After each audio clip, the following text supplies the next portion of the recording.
Alright, this is the next section in our top bar beehive project, and it is the roof.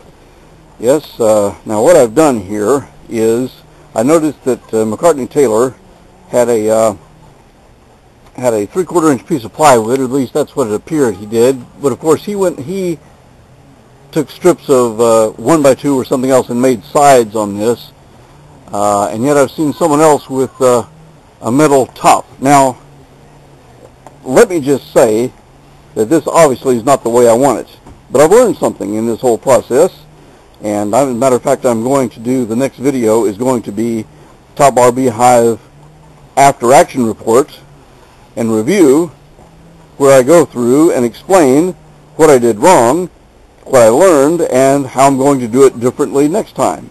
And obviously there has to be a next time, because you don't want to just have one hive, because you're going to always have to have an extra hive, because how are you going to catch a swarm?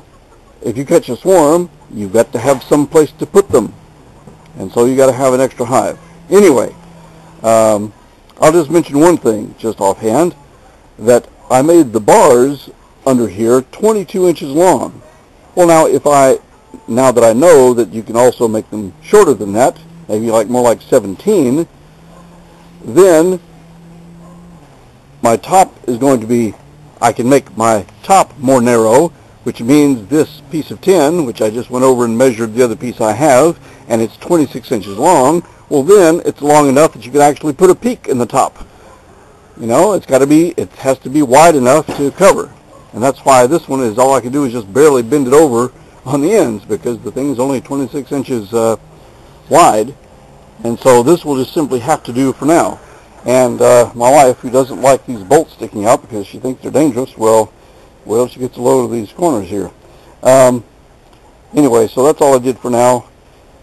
If I do this differently, the only thing I would do differently is next time I would just obviously, I can put an eye bolt here on each side and on each end, and hook the bungee cord into an eye bolt here. But anyway, this isn't perfect, but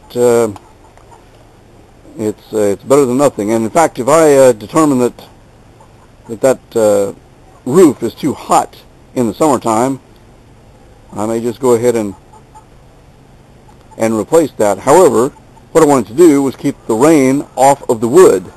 If I just have a 3/4 inch piece of plywood with a border around it of wood, then the wood's going to get wet. And so I like the idea of having the tin on top. And I still reserve the right, if I determine so, to simply take these legs off completely, and I've already got the 2 blocks there. It would take up less space if I simply put those 2 blocks over there, take the legs off, and put it closer to the fence, and we'll have more room here to walk through. We don't have to step around these legs that are sticking out.